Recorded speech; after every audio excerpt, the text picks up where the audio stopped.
Joe Biden और PM Modi के phone पर बातचीत हुई। दोनों के बीच यूक्रेन से लेकर के बांग्लादेश के मुद्दों पर बातचीत हुई है। पीएम ने जहां अल्पसंख्यकों की सुरक्षा पर जोर दिया तो यूक्रेन के हाल भी बयां किए। इस रिपोर्ट में आपको दिखाएंगे।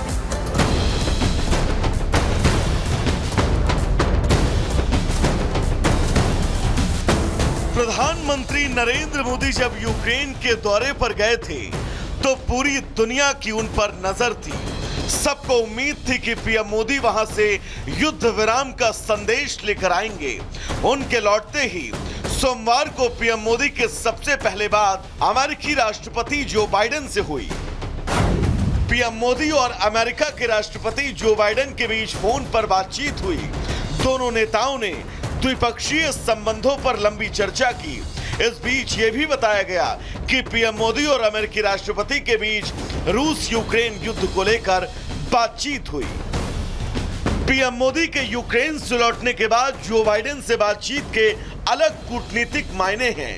इस बातचीत के बाद पीएम मोदी ने एक्स पर लिखा, अमेरिकी राष्ट्रपति जो बाइडेन से फोन पर बात की। हमने यूक्रेन की स्थिति सहित विभिन्न क्षेत्रीय और वैश्विक मुद्दों पर विस्तार से विचार विमर्श किया। मैंने शांति और स्थिरता की शीघ्र वापसी के लिए भारत के पूर्ण समर्थन को दोहराया। हमने बांग्लादेश की स्थिति और वहां बंगाली हिंदू अल्पसंख्यकों की सुरक्षा पर भी चर्चा की। बांग्लादेश के मुद्दे पर दोनों देशों के बीच इसलिए चर्चा भी अहम है क्योंकि कहा जा रहा है कि बांग्लादेश में जो कुछ हुआ उसके लिए अमेरिका जिम्मेदार है। ब्यूरो रिपोर्ट और रिपब्लिक भारत। तो पीएम मोदी और बाइडेन के बीच जो बातचीत हुई वो बातचीत काफी अहम है और बातचीत में क्या कुछ रहा ये व्हाइट हाउस की तरफ से भी बयान जारी किया गया है। क्या कुछ कहा गया है वो आपको ग्राफिक्स के जरिए भी बताते हैं। देखिए, बाइडेन ने मोदी के दौरे को ऐतिहासिक बताया है। ये बयान सामने आया है व्हाइट हाउस की तरफ से। यूक्रेन को मानवीय मदद की तारीफ की है। इसके अलावा मोदी के शांति प्रयास की भी बाइडेन ने तारीफ की, सराहना की और जो प्रयास लगातार प्रधानमंत्री नरेंद्र मोदी की तरफ से शांति बनाए रखने के किए जा रहे हैं इसकी तारीफ करते हुए बाइडेन नजर आए। इसके अलावा राष्ट्रपति बाइडेन ने पीएम मोदी से बातचीत की और ये बातचीत कई घंटों तक फोन पर हुई। मोदी के पोलैंड और यूक्रेन दौरे पर भी चर्चा हुई है और बाइडेन ने कहा कि उनका जो ये दौरा रहा वो ऐतिहासिक दौरा है। ये कहा है बाइडेन की तरफ से कहा गया। यूक्रेन को मानवीय मदद की भी तारीफ बाइडेन की तरफ से की गई। और इसी बीच एक और बड़ी खबर आ रही है। बड़ी खबर अयोध्या से, जहां रेप के आरोपी का एनकाउंटर हुआ। जी हां, सलमान नाम के एनकाउंटर हुआ, उसके बाद उसे गिरफ्तार किया गया है। 4 साल की बच्ची के साथ दुष्कर्म का आरोप सलमान के ऊपर लगा था। ये बड़ी खबर आपको बता रहा है। अयोध्या में रेप के आरोपी का एनकाउंटर हुआ है। एनकाउंटर के बाद आरोपी सलमान को गिरफ्तार किया गया है। सलमान के ऊपर 4 साल की मासूम के साथ रेप का आरोप लगा था, जिसके बाद तस्वीरें में आपको दिखा रहे हैं। यही वो सलमान है आरोपी जिसे गिरफ्तार किया गया है एनकाउंटर के बाद। द्वारा सूचना थाना महाराजगंज के सचिव अमरजीत की टीम को प्राप्त हुआ था कि अभियुक्त एमी आलापुर के तारापुर मोड़ के पास से इसके भागने की सूचना है। इस सूचना पे पुलिस टीम के द्वारा जब गिरफ्तारी का प्रयास किया गया तो पुलिस टीम पे जान मारने की नीयत से लक्ष्य करके फायर किया गया। दौरान पुलिस मुठभेड़ अभियुक्त को गिरफ्तार किया गया है। और तस्वीरें अब आपको लंदन की दिखाते हैं। लंदन की एक बहुमंजिला इमारत में आग इस कदर लग गई कि वहां पर 100 गाड़ियां बुलाई गई और उसे बुझाने का प्रयास किया गया है। ये तस्वीरें आप देख सकते हैं। लंदन में एक बहुमंजिला इमारत में ये भीषण आग लग गई। दमकल की 100 से ज्यादा गाड़ियां आग बुझाने के मिशन में लगी रही। इमारत में रहने वालों का रेस्क्यू किया गया। तो ये तस्वीरें देख करके आप अंदाजा लगा सकते हैं कि आग कितनी भयावह है और इसे बुझाने के लिए 100 से ज्यादा फायर ब्रिगेड की गाड़ियों को मौके पर पहुंचाया गया ताकि आग को किसी तरीके से काबू किया जा सके। लेकिन ये तस्वीरें ये बताती हैं कि आग पूरी बिल्डिंग को अपने कब्जे में ले चुकी है और पानी की जो बौछारें हैं वो भी साफ तौर पर यहां देखने को मिल रही हैं। आग को बुझाने का प्रयास किया जा रहा है, लेकिन ये तस्वीर आप देखिए कि किस तरीके से यहाँ पर फायर ब्रिगेड की टीम है जो इस पर काबू पाने के लिए लगी हुई है। लेकिन कई ऐसे लोग हैं जिनका रेस्क्यू भी इस दौरान किया गया।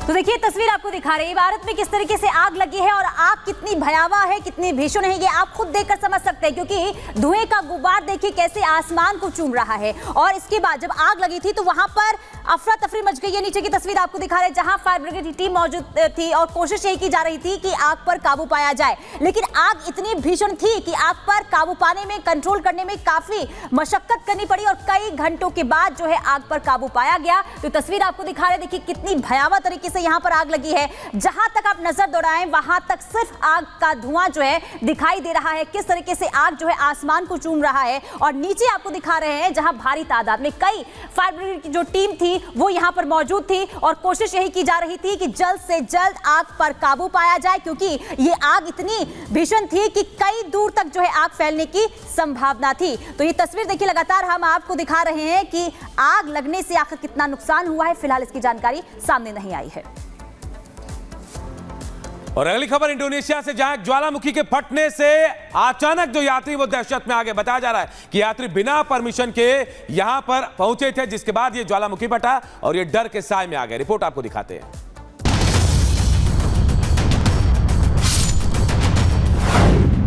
आसमान में उड़ता धुएं का गुबार, जान बचाने के लिए उल्टे पैर भागते लोग। ये तस्वीरें इंडोनेशिया के उत्तरी मालुक प्रांत की है, जहां माउंट डुकोनो ज्वालामुखी अचानक फट गया,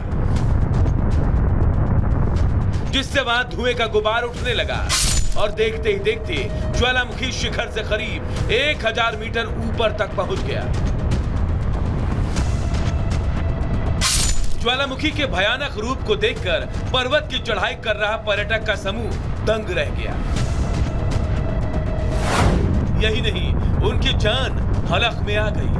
आलम यह हो गया कि पर्वतरोही अपनी जान बचाने के लिए पीछे की तरफ दौड़े और खतरनाक ढलान से नीचे उतरने लगे। इस घटना में सभी पर्यटक बाल बाल बच गए।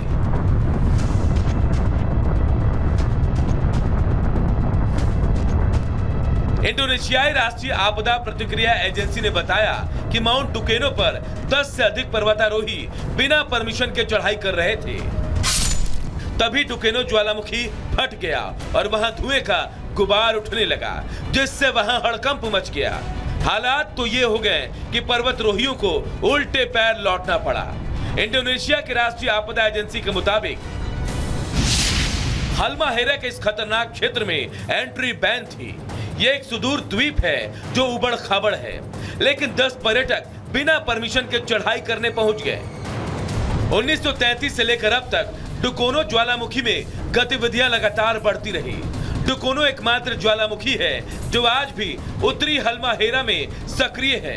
ये सबसे अच्छे पर्यटन स्थलों में एक है, इसीलिए पर्यटक और पर्वतरोही ज्वालामुखी को देखने के लिए यहाँ पहुंच जाते हैं। लेकिन खतरनाक ज्वालामुखी फटने की वजह से इंडोनेशिया की राष्ट्रीय आपदा एजेंसी ने इस क्षेत्र को बैन कर रखा है।